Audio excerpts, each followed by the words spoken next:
El candidato es consciente de sus principales debilidades, ¿no? La poca preparación y la mucha improvisación que se advierte no solamente en su candidatura, sino también en la propia campaña. El equipo técnico se formó en el último tramo de esta segunda vuelta, pero sobre todo a su incapacidad de poder deslindar, cortar el cordón umbilical con Vladimir Cerrón, que es el dueño del partido, el ideólogo que proclama que es la ideología marxista, leninista, mariateísta, y además que sustenta el partido y a ese plan económico, el original, del que el candidato trata de desmarcarse, de morigerarlo, pero no termina de convencer.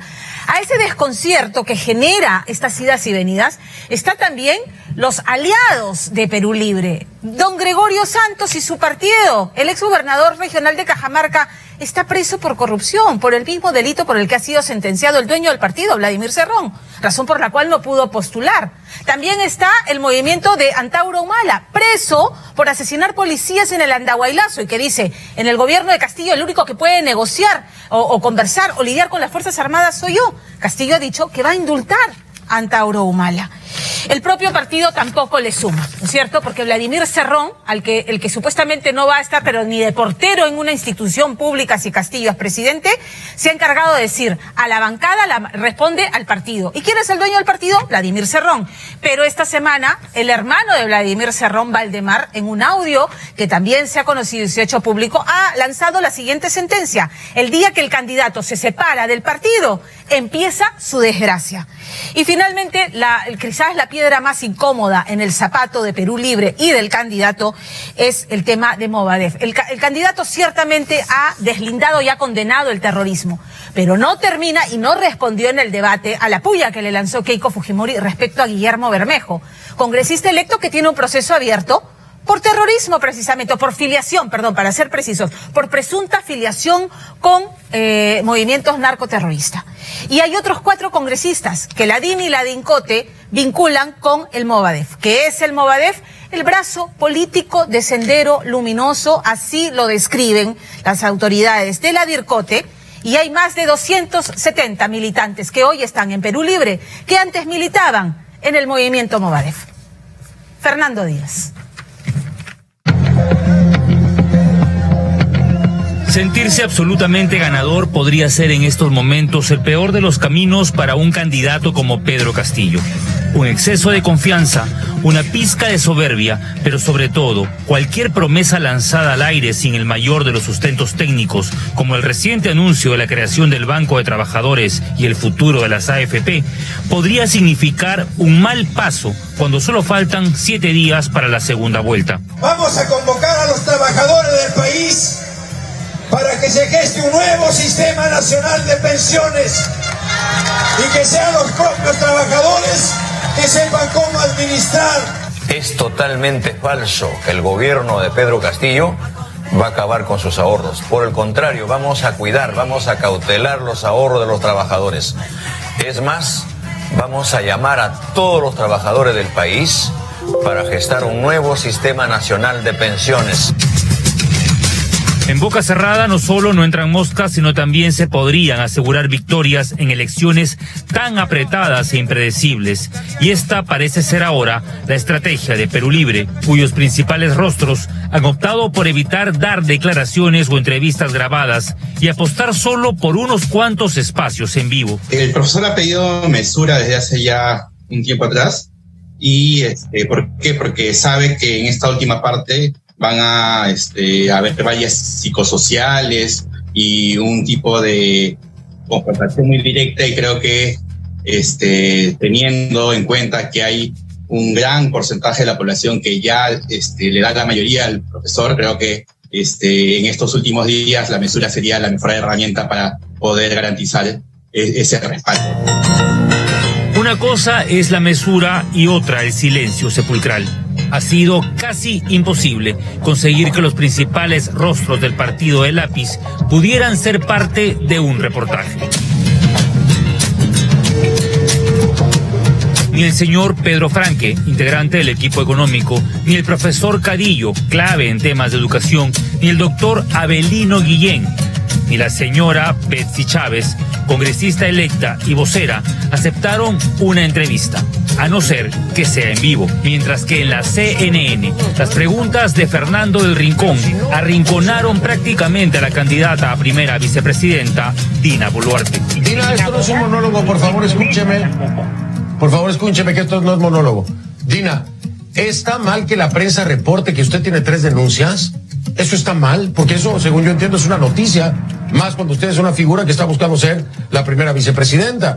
O sea, ¿está mal entonces? ¿La prensa no debería reportarlo? ¿O cuál es el problema con que reporte la prensa? No está mal, pero me gustaría que en Equidad también averiguaran la vida de los otros candidatos, ¿no? Porque no solamente tienen la candidata. El economista y docente Pedro Franque, cuya presencia fue reclamada por muchos en el reciente debate de equipos técnicos en lugar de Juan Pari, trató de explicar en una entrevista en vivo la política económica de Perú Libre, sobre todo en el manejo de los recursos mineros y energéticos en un eventual gobierno. Tiene la capacidad de hacerse cargo de toda la explotación, distribución de la operación minera.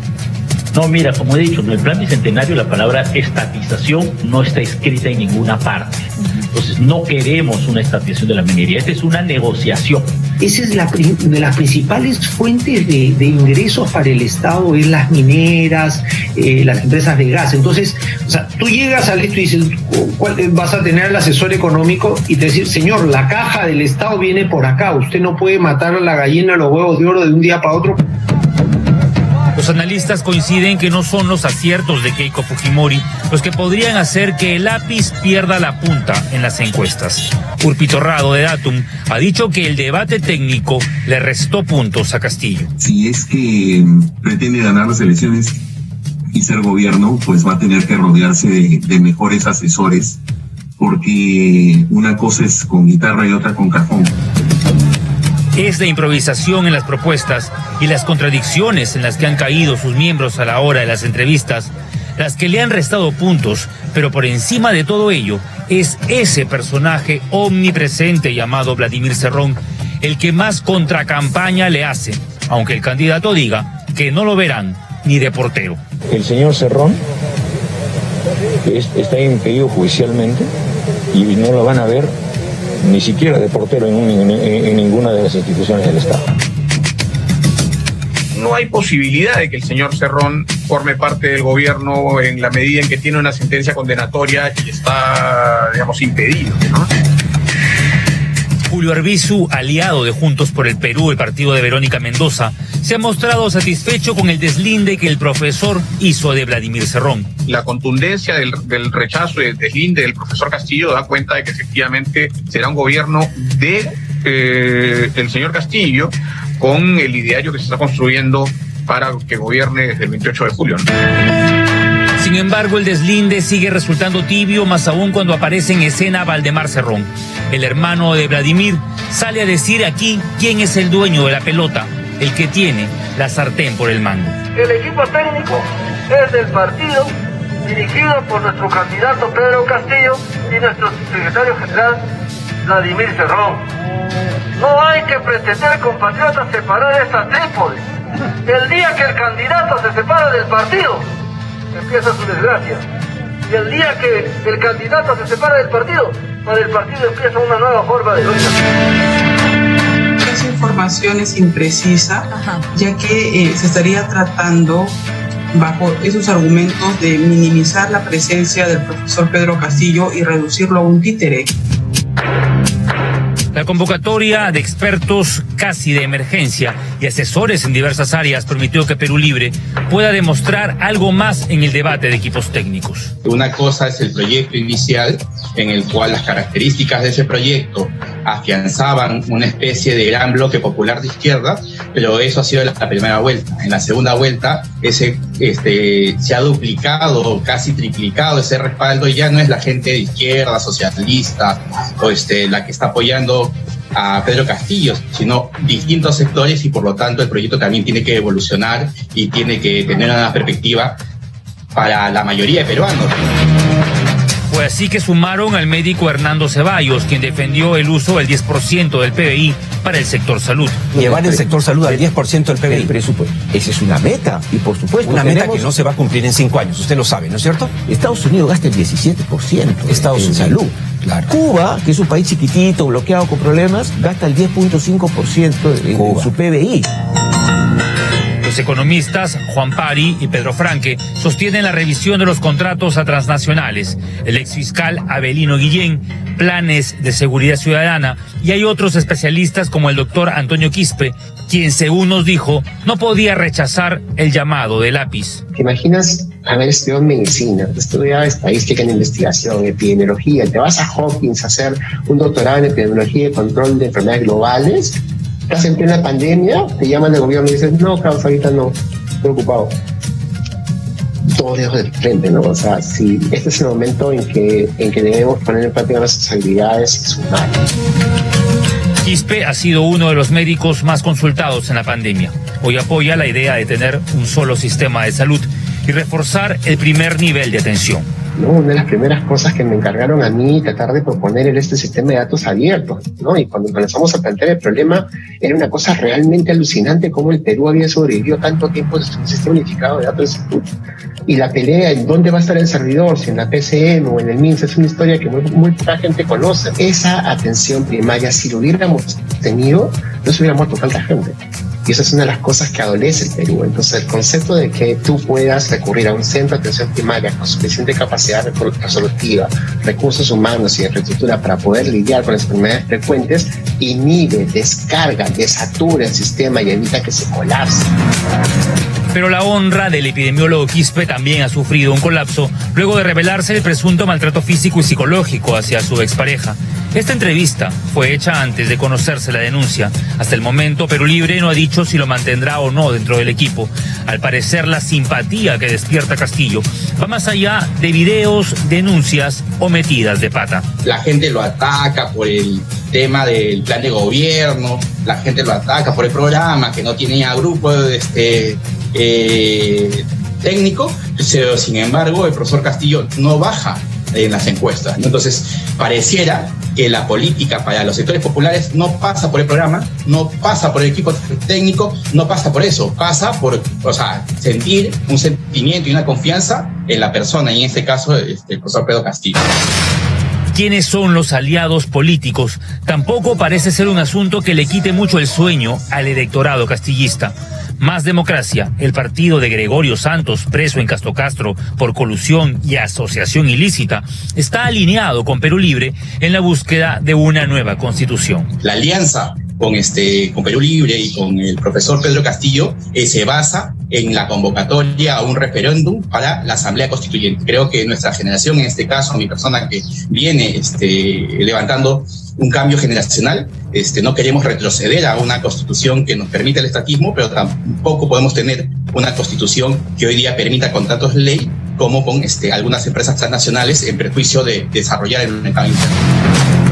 Marcos Ipán es el vocero de Más Democracia y deslinda del ideario marxista de Vladimir Cerrón, más cercano a Cuba o Venezuela, y aseguran que su apoyo a Castillo no será un cheque en blanco. Lo mismo dicen los aliados de Juntos por el Perú. Tratar de hacer del proceso de combate a la corrupción un proceso inteligente, un proceso que tenga que ver con la recopilación de datos, con un análisis de esos datos para saber en qué lugares hay determinados, o se presentan determinados tipos de corrupción, hacer un mapa de riesgos de corrupción en todo el territorio nacional.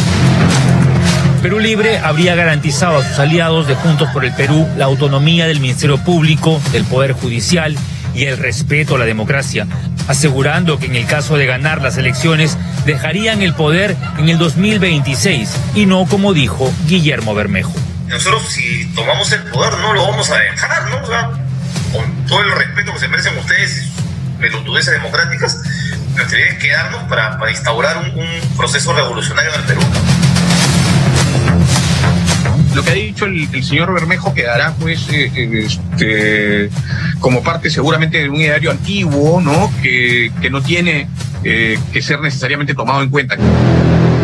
Intranquilidad es lo que precisamente han sentido varios luego de escuchar el reciente audio de Antauro Humala. ¿Quién necesita enemigos con aliados como él. Referéndum. Si no quieren, se caen dos gabinetes y entramos a elecciones regionales, otra vez congresales. Conmigo fuera, tenemos mayoría absoluta. O sea, quizás lo mejor sería que se sumen los dos primeros gabinetes, ¿no? Porque ya conmigo fuera la hacemos. La economía es el rubro que genera más desconfianza hacia el plan de gobierno. Por ejemplo, las últimas declaraciones de Castillo sobre la creación del Banco de los Trabajadores y que sean estos los que administren sus fondos de pensión. Si bien el candidato jamás dijo que expropiará los dineros privados, el debate se ha orillado hacia los peligros que podría generar una reforma de las AFP bajo una óptica populista. Más allá de los errores que tenga el sistema privado y las reformas que tengan que hacerse, ¿no? Pero el hecho de estatizar el sistema de pensiones, tanto ya sea a través de la ONP, como dice el plan de gobierno de Perú Libre, o a través del Banco de los Trabajadores, que es lo que mencionó el señor Castillo, termina haciendo lo mismo. El Ejecutivo no puede hacer cambios sobre el sistema de pensiones, no puede cambiar el sistema privado de pensiones a un fondo común. Recordemos que ese es un proyecto de ley que está ahorita en el Parlamento. Estos días serán cruciales. Habrá desesperación en ambos lados y quizás más silencios. El señor Pedro Franque y la congresista Betsy Chávez se excusaron de participar en este reportaje aduciendo un temor a ser editados. Curioso argumento cuando son ellos mismos los que terminan editando, enmendando planas y hasta traduciendo lo que el candidato ha tratado de decirnos.